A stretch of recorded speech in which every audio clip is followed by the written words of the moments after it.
नमस्कार, चैनल में आपका हार्दिक स्वागत। उम्मीद है आप सब खैरियत से हैं। तो आइए आज के लिए हम आपके लिए प्रस्तुत करने जा रहे हैं एग्रीमेंट ऑफ सेंटेंस। दरअसल इसकी नॉलेज की कमी की वजह से पढ़े लिखे लोग भी बहुत गलत इंग्लिश बोलते हैं और लिखते हैं। यह वीडियो देखने के बाद आपकी ऐसी प्रॉब्लम में जरूर इम्प्रूवमेंट मतलब सुधार होगी, यह हमारा दावा है। वीडियो कुछ लंबा जरूर बना है, क्या करें। इस टॉपिक को छोटे छोटे वीडियो बनाकर डालना भी उचित नहीं था, इसलिए एक ही वीडियो में डालते डालते कुछ लंबा बना है। पर आप डिस्क्रिप्शन में जाकर टाइम स्टैम्प को देखिए और अपने समय के अनुकूलता के हिसाब से टाइम स्टैम्प से एक एक करके सेलेक्ट करते देखते चले जा सकते हैं। तो विदाउट डूइंग एनी डिले मतलब बिना देरी किए वीडियो स्टार्ट करते हैं। सेंटेंस एग्रीमेंट का मतलब सेंटेंस में वर्ड की करेक्ट यूज यानी कि सही इस्तेमाल होता है। किसी भी लैंग्वेज के ग्रामर के मुताबिक सेंटेंस एग्रीमेंट का मतलब खास करके सब्जेक्ट और वर्ब आदि की करेक्ट यूज समझा जाता है, या यूं कहे सेंटेंस के डिफरेंट पार्ट्स, मसलन नंबर मतलब सिंगुलर या प्लूरल, पर्सन मतलब first person, second person, third person, gender मतलब masculine gender, feminine gender, common gender, neutral gender, और केस मतलब सब्जेक्टिव या nominative case, objective case, possessive case, vocative case आदि की करेक्ट यूज समझा जाता है। करेक्ट सेंटेंस एग्रीमेंट के लिए बहुत सारे एग्रीमेंट पॉइंट्स है, पर यहाँ दिए गए इन 9 पॉइंट्स को अगर आप करेक्टली अप्लाई कर पाए तो आपकी इंग्लिश 98% से भी ऊपर करेक्ट होगी। यह कोई रॉकेट साइंस वाली बात नहीं कि करना मुश्किल हो, यह आसानी से किया जा सकता है। पर आसानी से का मतलब यह भी नहीं कि ओवरनाइट किया जा सकता है, इसके लिए प्रैक्टिस जरूरी है। गांठ बात लीजिए कि लैंग्वेज डेवलपमेंट की 3 मूल मंत्र है। पहला मंत्र प्रैक्टिस, दूसरा मंत्र प्रैक्टिस, आखिरी और तीसरा मंत्र प्रैक्टिस। जी हाँ, प्रैक्टिस से ही लैंग्वेज में पारंगत हासिल होगी, इसके सिवा दूसरी कोई उपाय है ही नहीं। तो वे 9 पॉइंट्स ये है। आइए अब इन सभी पॉइंट्स के बारे में एक एक करके संक्षिप्त रूप से जानकारी लेना देना करते हैं। पहला, सब्जेक्ट वर्ब बेसिक्स। फ्रेंड्स, इसको तो आप गाना की तरह ही गा लीजिए अपने सबसे पसंदीदा गाने के लय में, मसलन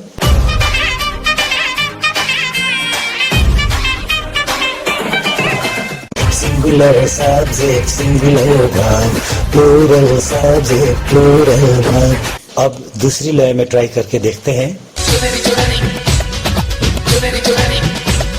singular subject singular verb, plural subject plural verb. और इसका क्लियर मीनिंग है कि सिंगुलर सब्जेक्ट के साथ सिंगुलर वर्ब यूज करना है और प्लूरल सब्जेक्ट के साथ प्लूरल वर्ब यूज करना है। पर यहाँ एक बात क्लियर होकर आगे बढ़ते हैं। मेरी टीचिंग करियर में ऐसे बहुत सारे महानुभाव मिले कि उनको सिंगुलर एंड प्लूरल का मतलब और फर्क ही पता नहीं, भले ही वो शख्स डिप्लोमा या डिग्री होल्डर हो। अगर अभी वीडियो देख रहे फ्रेंड्स में से भी कोई ऐसे है तो अभी के लिए इतना समझ लेना इनफ मतलब काफी होगी कि डिनोटिंग रिफरिंग ओनली वन मतलब सिर्फ एक, ओनली वन जताता है, ओनली वन डिनोट करता है या ओनली वन रेफर करता है तो वो सिंगुलर है। जैसे कि बॉय एक लड़का, गर्ल एक लड़की, आवर फादर मेरा पिता सिर्फ एक आदमी, राम और सीता राम या सीता में से कोई एक, ये सब सिंगुलर के एग्जाम्पल्स है। वैसे ही डिनोटिंग या रेफरिंग मोर देन वन मतलब एक से ज्यादा, मोर देन वन जताता है, मोर देन वन डिनोट करता है, मोर देन वन रेफर करता है तो प्लूरल है। जैसे कि बॉयज एक से ज्यादा लड़की, गर्ल्स एक से ज्यादा लड़कियां, माय पेरेंट्स मेरे माता पिता दोनों, राम एंड सीता राम और सीता दोनों, ये सब प्लूरल के एग्जाम्पल्स हैं। सिंगुलर एंड प्लूरल के बारे में विस्तार से जानने के लिए नंबर टॉपिक के वीडियो देखने के लिए एडवांस में इनवाइट करना चाहेंगे। सब्जेक्ट वर्ब बेसिक्स में सिंगुलर सब्जेक्ट सिंगुलर वर्ब की यूज कुछ इस तरह किया जाता है। सिंगुलर सब्जेक्ट से हमें क्लियरली समझना है कि सिर्फ थर्ड पर्सन सिंगुलर ही, मतलब आई और यू भी सिंगुलर होते हैं, पर आई फर्स्ट पर्सन सिंगुलर है और यू सेकंड पर्सन सिंगुलर है। सिंगुलर में ये दो आई एंड यू के सिवा बाकी सभी सिंगुलर थर्ड पर्सन में आते हैं। तो समझने के लिए आसानी होगी, आई एंड यू को छोड़कर सभी सिंगुलर थर्ड पर्सन सिंगुलर है। यहाँ ध्यान रहे, बी वर्ब के मामले में आई के साथ प्रेजेंट में एम और पास्ट में वाज का यूज होता है। आगे बढ़ते हैं। तो अगर सिंगुलर सब्जेक्ट है तो उसके साथ सिंगुलर वर्ब यूज होता है। सिंगुलर वर्ब बोले तो एस व ES वाले फॉर्म, जिसे V5 भी कहा जाता है और प्रेजेंट सिंगुलर भी कहा जाता है। सेंटेंस एग्रीमेंट की प्रॉब्लम सबसे ज्यादा सिंपल प्रेजेंट में आती है। टेंस टॉपिक की अगली वीडियो में विस्तार पूर्वक इस पर बात होगी ही। फिलहाल हमें यहाँ यह कंफर्म करना है कि सिंगुलर सब्जेक्ट थर्ड पर्सन के साथ सिंगुलर वर्ब मतलब V5 यूज होता है और इसे प्रेजेंट सिंगुलर भी कहा जाता है। आइए इस बात को क्लियर करने के लिए हम कुछ फॉर्मेशन भी देखेंगे। सबसे पहले एफर्मेटिव स्टेटमेंट फॉर्मेट। एफर्मेटिव को पॉजिटिव भी कहा जाता है। एफर्मेटिव यानी कि पॉजिटिव का फॉर्मेशन में सब्जेक्ट के तौर पर आई एंड यू को छोड़कर सभी सिंगुलर के साथ मेन वर्ब में V5 मतलब प्रेजेंट सिंगुलर वर्ब, या यूं समझे कि SES form of verb use होता है। एग्जाम्पल के तौर पर he comes, she comes, it comes और I and you को छोड़कर सभी सिंगुलर के साथ comes। वैसे ही ऐसे सभी सिंगुलर के साथ goes, cries, reads, plays जैसे SES form of verbs use होते हैं। और ये थे एफर्मेटिव स्टेटमेंट के फॉर्मेट। नेगेटिव स्टेटमेंट के फॉर्मेट में आई एंड यू को छोड़कर सभी सिंगुलर के साथ डजंट V1 मतलब root form of verb use होते हैं, जैसे कि he doesn't come, she doesn't come, it doesn't come आदि। क्वेश्चन फॉर्मेट में आई एंड यू को छोड़कर सभी सिंगुलर के साथ डज से क्वेश्चन बनता है और ध्यान रहे कि मेन वर्ब जो है उसे V1 में रखना होता है, जैसे कि does he come, does she come, does it come, etc. Plural subject plural verb के मामले में प्लूरल सब्जेक्ट के साथ प्लूरल वर्ब होता है। प्लूरल वर्ब का मतलब V1 यानी कि रूट फॉर्म ऑफ वर्ब। ध्यान रहे, I and you singular form में हो तो V1 root form of verb ही एग्री करते हैं। कुछ देर पहले हम सिंगुलर की बात कर रहे थे तो V5 की बात हुई थी और अभी हम प्लूरल की बात कर रहे हैं तो V1 की बात हो रही है। इससे यह कंफर्म होती है कि वर्ब के मामले में V5 सिंगुलर और V1 प्लूरल होते हैं। अब फॉर्मेट्स की बात करते हैं। एफर्मेटिव मतलब पॉजिटिव सेंटेंस के फॉर्मेट में प्लूरल सब्जेक्ट के साथ V1 होते हैं, जैसे कि we come, they come, I come, you come। पहले ही बताया गया है कि I and you सिंगुलर है तो भी V1 एग्री करते हैं, साथ में सभी प्लूरल के साथ V1। नेगेटिव फॉर्मेट में सब्जेक्ट्स के बाद डोंट V1 होते हैं, मसलन we don't go, they don't go आदि। प्लूरल सब्जेक्ट के मामले में क्वेश्चन फॉर्मेट में डू से क्वेश्चन बनता है। डू के बाद सब्जेक्ट और उसके बाद V1, जैसे कि do we come, do we go, do I cry, do they read. इसी तरह नंबर 2 कंपाउंडिंग की बात करते हैं। इसमें alternation and inclusion of subjects की बातें आती है। अल्टरनेशन ऑफ सब्जेक्ट्स के मामले में सेंटेंस में एक से ज्यादा सब्जेक्ट्स होते हैं पर उनमें से सिर्फ एक ही एक्टिव होता है, और इंक्लूजन ऑफ सब्जेक्ट्स के मामले में भी एक से ज्यादा सब्जेक्ट्स होते हैं पर इसमें सभी सब्जेक्ट्स एक्टिव होते हैं। अल्टरनेशन ऑफ सब्जेक्ट्स में थोड़ा क्लियर होते हैं। इसमें और, ईदर और, नीदर नॉर जैसे शब्द सब्जेक्ट्स को अलग करते हैं। ऐसे सिचुएशन में अगर अल्टरनेटिव सब्जेक्ट्स सभी थर्ड पर्सन सिंगुलर है तो सिंगुलर वर्ब V5 एग्री होता है, जैसे कि ईदर ही और शी गोज। इसमें ही और शी को ईदर और द्वारा अलग किया गया है। ही और शी दोनों में से कोई एक ही एक्टिव होगी। Next example, neither the boy nor the girl plays। यहाँ भी पहले सेंटेंस की तरह neither nor ने सब्जेक्ट्स को अलग किया है और सब्जेक्ट सिंगुलर माना जाता है, सो ऐसी सेंटेंस में V5 आते हैं। ऐसी स्थिति में ध्यान देने योग्य एक और स्थिति है कि अल्टरनेटिव सब्जेक्ट्स अगर different person and different number से है तो एक कंडीशन है agree with closer subject. Closer से मतलब वर्ब के नजदीक की सब्जेक्ट यानी कि सेकंड सब्जेक्ट। यहाँ ईदर ही और वी गो में डिफरेंट पर्सन की बात करें तो ही थर्ड पर्सन और we first person. Different number की बात करें तो we plural and he singular. Closer subjects we है तो वी के साथ V1 लगता है। Next example, neither we nor he goes। Different persons और नंबर तो आपको पता चल ही चुका है। क्लोजर सब्जेक्ट इस बार ही है तो ऑब्वियसली V5 लगेगा। अब इंक्लूजन ऑफ सब्जेक्ट्स की बात, जैसा कि पहले भी कहा गया है कि इसमें सेंटेंस में आए सभी सब्जेक्ट्स एक्टिव होते हैं। वे सब्जेक्ट्स एंड से और सीरीज ऑफ कम्मास से जुड़ जाते हैं। इस तरह जुड़े सभी सब्जेक्ट के नंबर स्टेट प्लूरल होते हैं तो V1 ही लगेगा। Example, he and his brother go। यहाँ एंड ने ही और his brother को जोड़कर दोनों को एक्टिव बनाकर प्लूरल सब्जेक्ट बनाया है और ऑब्वियसली प्लूरल वर्ब V1 ही लगेगी। Next example, Ram, Hari, Sita and Rita do their work. इसमें राम, हरि, सीता एंड रीटा को कम्मास के साथ एंड ने जोड़कर सभी को एक्टिव बनाकर प्लूरल फॉर्म बना दिया है तो यहाँ भी वर्ब V1 ही लगेगा। अब नंबर 3 क्वांटिफायर्स के बारे में बात करते हैं। क्वांटिफायर्स भी नंबर 2 के ही तरह लगता है।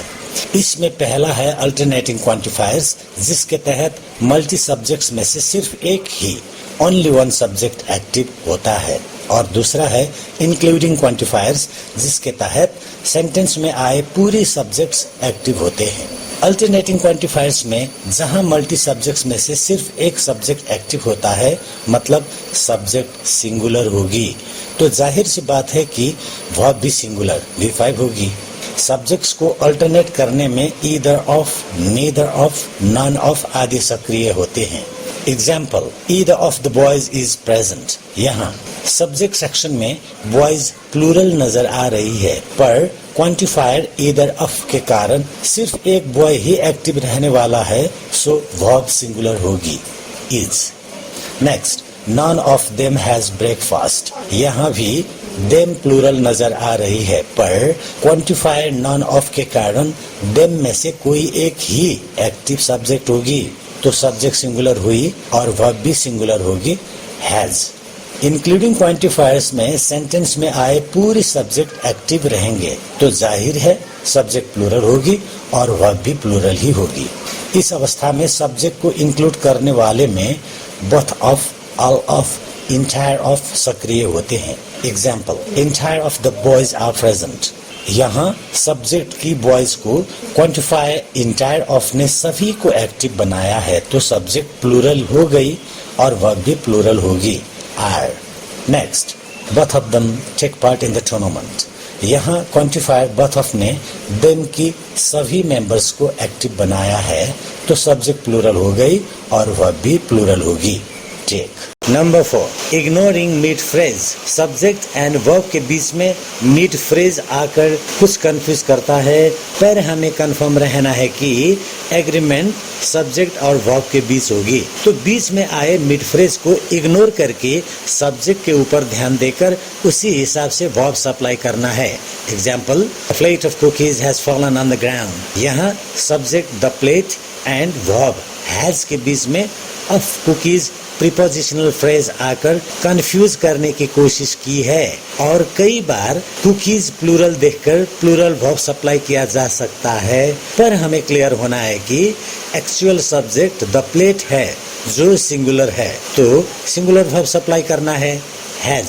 Next, the people watching a movie are about to cheering. यहाँ सब्जेक्ट द पीपल और वर्ब आर के बीच में watching a movie participle phrase आकर कंफ्यूज करने की कोशिश कर रही है, और कई बार इसके झांसे में आकर सिंगुलर वर्ब सप्लाई हो सकती है, पर हमें क्लियर होना है कि एक्चुअल सब्जेक्ट द पीपल है जो प्लूरल है, तो वर्ब भी प्लूरल होगी are. Number 5, collective noun sensing. English में हमें वर्ड मीनिंग से ऊपर उठकर सेंस मीनिंग पर जोर देना है। सेंस के हिसाब से देखें तो एक ही कलेक्टिव नाउन डिफरेंट सेंटेंस में डिफरेंट मीनिंग देकर कभी सिंगुलर सेंसिंग तो कभी प्लूरल सेंसिंग करता है। अगर ऐसे नाउन एंटायर कलेक्शन बताता है तो सिंगुलर सेंसिंग करती है और सिंगुलर वर्ब लेती है। Example, my family lives in Kolkata. इस सेंटेंस में एंटायर फैमिली कोलकाता में रहने की बात है तो फैमिली वर्ड यहाँ सिंगुलर सेंस में है, वर्ब भी सिंगुलर लेगी लिव्स। और अगर ऐसे नाउन इंडिविजुअल स्पेसिफिकेशन बताता है तो प्लूरल सेंसिंग करती है और प्लूरल वर्ब लेती है। Example, my family live in different places. इसमें फैमिली के डिफरेंट मेंबर्स अलग अलग जगह रहने की बात है तो फैमिली वर्ड यहाँ प्लूरल सेंस में है तो वर्ब भी प्लूरल ही लेगी लिव। नंबर 6, एंटीसीडेंट इन रिलेटिव क्लॉज। ऐसी सेंटेंस में रिलेटिव क्लॉज जिसकी रिप्रेजेंट करती है उसी के हिसाब से वर्ब सप्लाई करना होता है। Example, my book left among the books that is on your table. इस सेंटेंस में रिलेटिव क्लॉज दैट ने माई बुक को रिप्रेजेंट किया है और माई बुक सिंगुलर है तो वर्ब भी सिंगुलर लगेगी is. Next, My books left among your books that are on your table। इस सेंटेंस में रिलेटिव क्लॉज दैट ने my books को रिप्रेजेंट किया है जो प्लूरल है तो वर्ब भी प्लूरल लगेगी are. Number 7, plural form but singular sense. कितने ऐसे वर्ड्स हैं जो प्लूरल फॉर्म्स में होते हैं पर सेंस के हिसाब से सिंगुलर होते हैं तो ऐसे वर्ड्स सब्जेक्ट के तौर पर सिंगुलर हो तो वर्ब भी सिंगुलर लगेगी। Example, the United States is facing different problems this year. यहाँ the United States plural form में है पर सिंगुलर सेंस में एक्टिव है तो वर्ब भी सिंगुलर होगी is. Next, politics is something that is difficult to understand. इस सेंटेंस में पॉलिटिक्स प्लूरल फॉर्म में है पर सेंस सिंगुलर है सो सिंगुलर वर्ब लगेगी is. Number 8, indefinite pronouns. Normally pronouns वो वर्ड्स होते हैं जो कोई नाउन के बदले में यूज्ड होते हैं पर कुछ ऐसे प्रोनाउंस भी होते हैं जो क्लियरली किसी नाउन को रिप्लेस नहीं करते फिर भी प्रोनाउन तो है। ऐसे प्रोनाउंस को सिंगुलर माना जाता है और इनके साथ सिंगुलर वर्ब सप्लाई होते हैं। Example, available to guys but nobody talks to me. इस सेंटेंस में यूज्ड वर्ड नोबडी प्रोनाउन है पर इंडेफिनिट है, कोई नाउन को क्लियरली रिप्रेजेंट नहीं करता सो इसके साथ सिंगुलर वर्ब लगता है talks. Next, everybody is willing to meet you. इस सेंटेंस में यूज्ड वर्ड एवरीबॉडी प्रोनाउन तो है पर किसी नाउन को क्लियरली रिप्रेजेंट नहीं करता सो इसे सिंगुलर माना जाता है, इसके साथ सिंगुलर वर्ब लगता है is. Number 9, post agreement of verb. Generally statements में सब्जेक्ट वर्ब से आगे आते हैं पर हियर देयर से बने स्टेटमेंट सेंटेंस में सेंटेंस के सब्जेक्ट यही होते हुए भी मेन वर्ब पर इनका प्रभाव नहीं होती बल्कि ट्रू सब्जेक्ट की होती है और ऐसी ट्रू सब्जेक्ट सेंटेंस में वर्ब के बाद आते हैं और वर्ब से रिलेटेड होते हैं, इसीलिए इस अवस्था को पोस्ट एग्रीमेंट ऑफ वर्ब कहा गया। Example, there are 3 more periods to run।